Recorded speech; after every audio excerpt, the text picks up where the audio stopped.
नमस्कार मित्रांनो, जय महाराष्ट्र। आताची सर्वात मोठी बातमी समोर येत आहे। मोदी सरकार घरी जाणार की राहणार? निवडणुकीच्या मतमोजणीत सध्या चुरशीची लढत पाहायला मिळते। त्यातच भाजपच्या अनेक महत्त्वाच्या उमेदवारांची यंदाच्या लोकसभेच्या रिंगणात पिछेहाट पाहायला मिळते।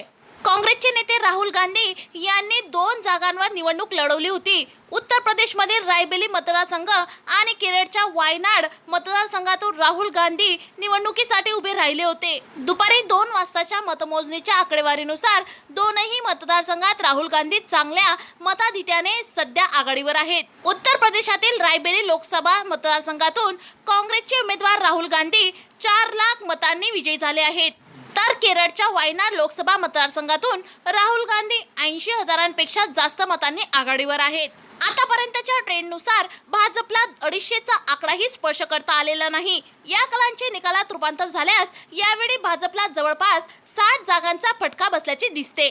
सर्वात मोठी गोष्ट म्हणजे अयोध्यात राम मंदिराचे उद्घाटन होऊनही उत्तर प्रदेशात भाजप आणि एनडीएचे मोठे नुकसान झालेले आहे। यूपी मधील 80 जागांपैकी भाजप 36 ते 40 जागांवर मर्यादित असल्याचे दिसत आहे, तर समाजवादी पक्ष आणि काँग्रेसच्या युतीला 400 पेक्षा जास्त जागा मिळू शकतात। त्यामुळे संजय राऊत यांच्या म्हणण्यानुसार मोदी सरकार पुन्हा घरी जाणार का, याकडे महाराष्ट्राच्या नजरा लागल्या आहेत।